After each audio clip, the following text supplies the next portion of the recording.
રાધે રાધે, જય સિયારામ. આપણે ચરિત્ર ચાલી રહ્યું છે શ્રી શ્રી સુદર્શન સિંહજી ચક્રનું. હા સુદર્શન સિંહજી ચક્રના ચરિત્રમાં આપણે આગળ વધીએ તો સુદર્શન સિંહજી કલકત્તા આવી ગયા હતા કામ કરવા, પણ ખાદીના લુગડા પહેર્યા એટલે કંપનીમાંથી એને કાઢી મૂકવામાં આવ્યા. હા કારણ કે એને વિદેશી વસ્ત્રની હોળી કરી એ અંગ્રેજ લોકોથી સહન ન થયું એટલે નોકરીમાંથી કાઢી મૂક્યા હા સુદર્શનજીને. એટલે સુદર્શનજી ચક્ર પાછા પોતાના ગામ આવ્યા ભેલહટા.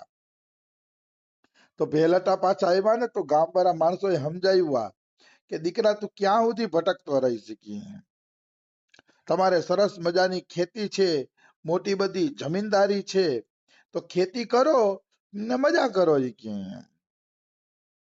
ખેતીમાંથી એટલી આવક થઈ જશે કે જેના કારણે તમારું ઘર હાલે. તો બે ભાઈઓ ખૂબ ખેતી કરો અને મજા કરો. આમ ભટકવાનું છે ને એ છોડી દો તમે. તો હા સુદર્શનજી કે ઠીક છે, જોઈએ ભગવાનની ઈચ્છા, મારા કન્નુની ઈચ્છા, એમ બોલે છે.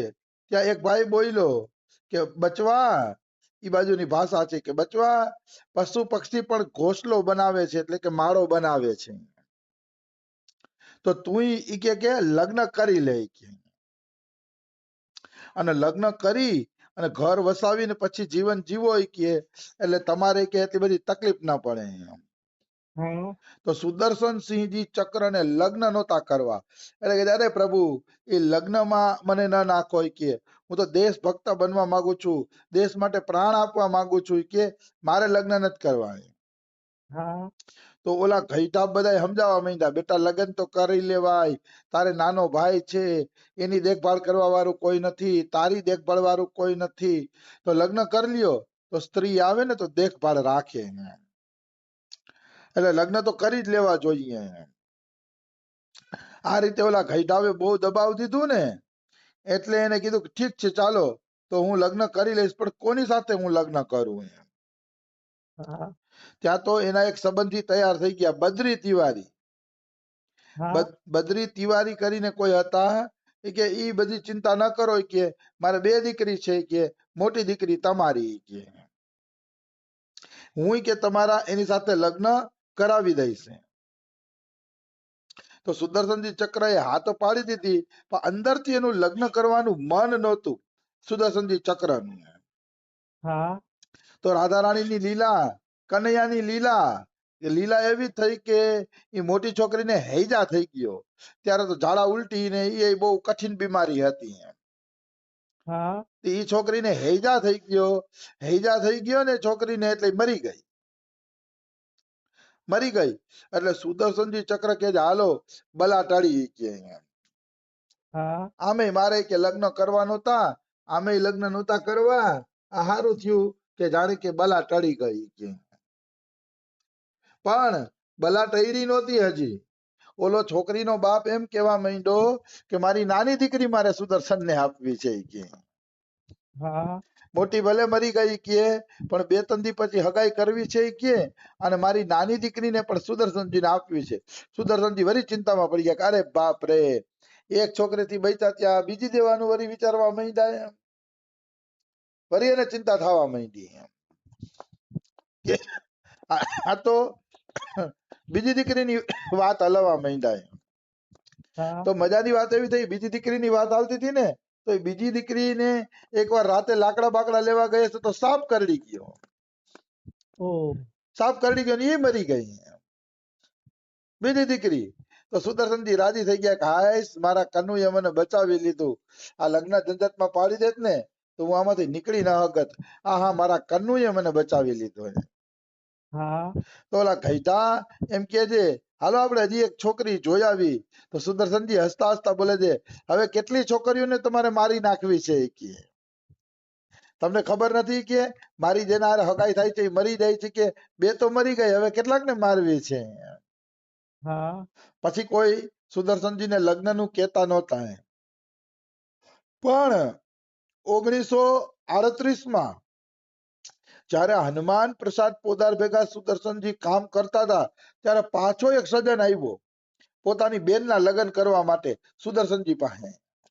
હા તો એને ખબર હતી કે સુદર્શનજીની બે સગાઈવાળી છોકરીઓ મરી ગઈ હતી, એટલે સુદર્શનજીની ઈચ્છા નથી કે એ લગ્ન કરે એમ. હા એટલે ઓલો હોશિયાર હતો, સીધો હનુમાન પ્રસાદ પોદાર પાસે ગયો. એને ખબર હતી કે હનુમાન પ્રસાદ પોદાર હા પાડી દેશે ને તો સુદર્શનજી ચક્ર ના પાડશે નહીં, તો સુદર્શનજી ના નહીં પાડે.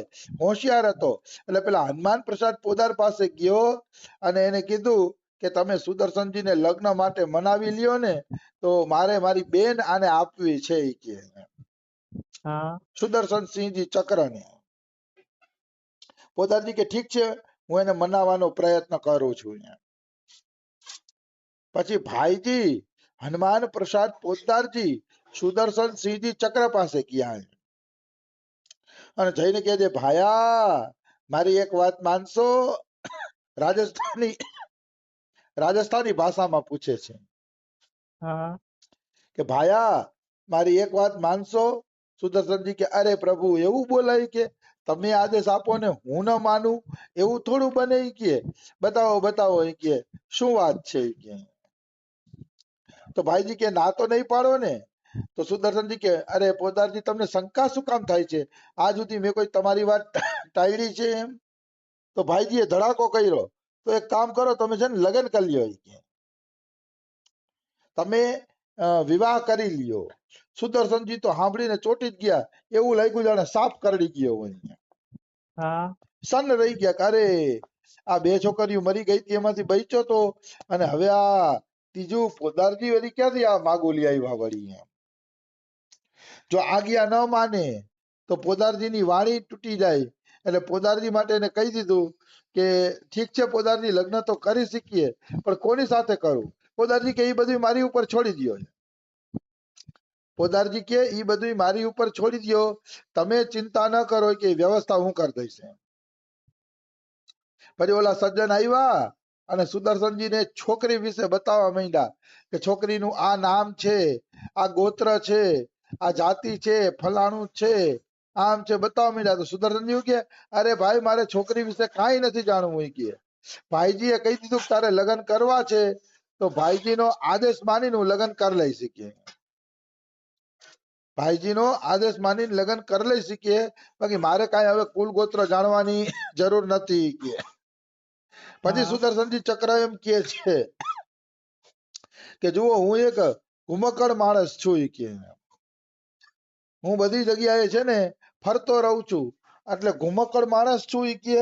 અને બીજું હું આજે લેખન કરું છું, આ લેખો લખું છું, એમાંથી જે આવક આવશે એમાંથી જ તમારી બેનનું પેટનું પાલન પોષણ કરી શકીએ.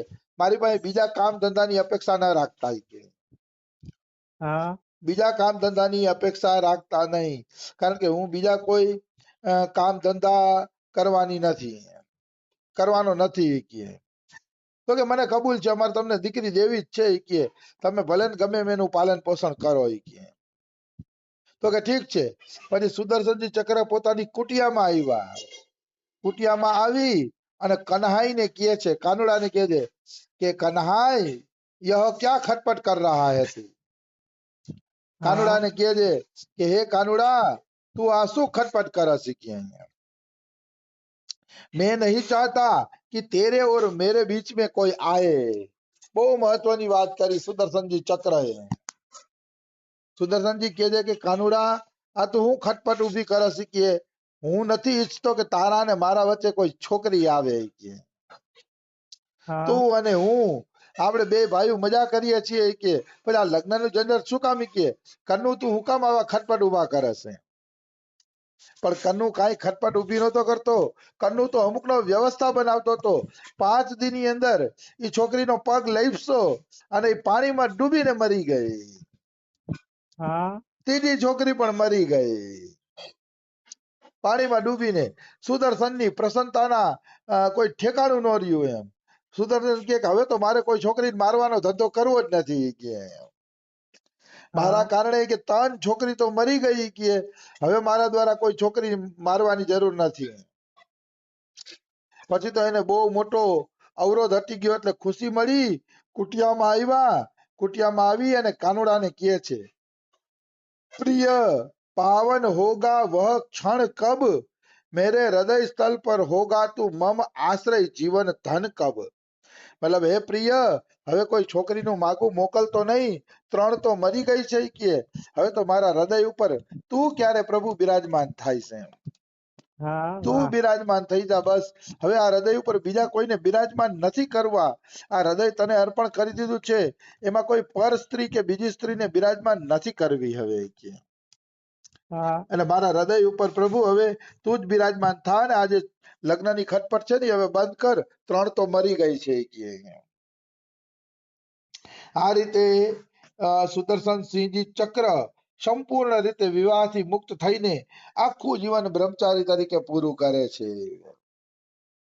આખું જીવન પછી બ્રહ્મચારી જ રહે છે.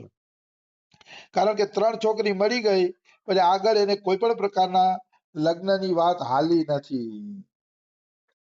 જાણે એના કન્નુએ એને બચાવી લીધા હોય ને એમ કહી શકાય. હા ભગવાન તો બચાવે છે જીવને, પણ જીવની જ ઈ તરફ નજર જાતી નથી. જો જીવની ઈ તરફ નજર જાય ને તો એને ખબર પડી જાય કે ઈશ્વર જ મને બચાવી રહ્યો છે.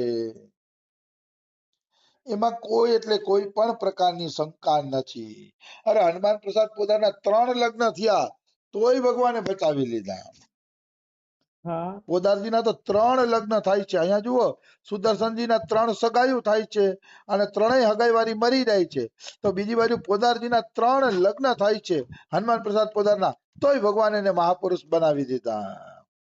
હા મતલબ ભગવાન ઈ દેખાડવા માંગે છે કે જીવ ગ્રહસ્થ આશ્રમમાં હોય તોય ભલે, તન લગ્ન થયા હોય તોય ભલે, હું એને પાર લગાડી દઉં છું. હા પોદારજીના 3 લગ્ન એટલે કઈ પોદારજીએ 3 બાયડીઓ નથી કરી, પણ એક પરણ્યા અને એ મરી ગઈ. હા એટલે ઘરવાલાઓએ જબરદસ્તી પરણાવ્યા તો બીજી પણ 1-2 વર્ષ પછી મરી ગઈ. પછી ત્રીજા લગ્ન રામદેવજી પોદાર હારે થયા. એ રામદેવજી પોદારની ને એની જોડી પછી જીવનમાં લાંબી સુધી ટકી.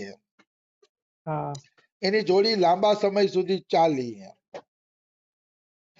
તો મારો કહેવાનો ભાવ શું છે? કહેવાનો ભાવ ભગવાન ગ્રહસ્થાશ્રમમાં હોય તોય પાર લગાડે છે પોદારજીની જેમ, અને સુદર્શન ચક્રની જેમ વિરક્ત હોય તો પણ પાર લગાડે છે. હા ઈશ્વરનું કામ જ છે ભક્તોને પાર લગાડવાનું. કોઈ માને ચાહે ન માને, ઈશ્વરનું એક જ કામ છે ભક્તોને પાર લગાડવાનું. અને એ પાર ભગવાન લગાડે છે, નિશ્ચિત બિલ રૂપે લગાડે છે. જો તમારી સાચી શરણાગતિ હોય, જો તમારો સાચો ભાવ હોય તો ઈશ્વર અવશ્ય પાર લગાડે છે. એમાં કોઈ એટલે કોઈ શંકા નથી. આવી વસ્તુ છે. ભરોસો દ્રઢ ઈન ચરણ કેરો. જો તમારો ભગવાનમાં દ્રઢ ભરોસો હશે તો તમારી નૈયાને કોઈ ચિંતા જ નથી. એમ માની લ્યો તમારી નૈયા નિશ્ચિત રૂપે પાર લાગી ગઈ. કારણ કે ભરોસો ઈ જ ભગવાન છે. હા ભરોસો ઈ જ ભગવાન છે. સાધન તો આપણે એટલે કરીએ છીએ કે અંતઃકરણ ચોખ્ખું થાય, પણ એ અંતઃકરણમાં જો ભરોસો આવી ગયો ભગવાન પ્રત્યે તો ખતમ. એ સાધકને પછી બીજું કઈ કરવાનું રહેતું નથી. ભરોસો આવી ગયો કે ભગવાન મને અપનાવી જ લેશે, ભગવાન મારું મંગલ જ કરે છે, તો બેડો પાર છે. જેમ સુદર્શનજી ચક્રનું મંગલ જ કર્યું, 3 વખત પરણાવવાની કોશિશ કરી એમને. હા 3 વખત પરણાવવાની કોશિશ કરી પણ ભગવાને એનું મંગલ જ કર્યું. એકેય જગ્યાએ એને સફળ થવા દીધા નહીં. એકેય જગ્યાએ એને સફળ ન થવા દીધા. એટલે કહેવાનો ભાવ શું છે? ઈશ્વર ક્ષણે ક્ષણે ભક્તોની રક્ષા કરે છે, ભક્તોની સાથે જ છે. એટલે ક્યારેય આપણે મૂંઝાવવું જોઈએ નહીં. જ્યારે પણ એવી કોઈ મુસીબતની ઘડી આવે, સંકટની ઘડી આવે તો ભગવાનને જ યાદ કરવા જોઈએ. કારણ કે ભગવાન બધા પ્રકારે જીવની રક્ષા કરે છે. હા હરેક પ્રકારે. કારણ કે જીવ એનો અંશ છે ને, જીવ એનો જ પુત્ર છે, એનો જ મતલબ અંશ છે. એટલે ભગવાન પ્રત્યેક રીતે ભક્તોની રક્ષા કરે છે. એમાં કોઈ એટલે કોઈ શંકા નથી. તો સમય થઈ ગયો છે, બીજું આપણે કાલે લઈ લેશી. રાધે રાધે, જય સિયા રામ.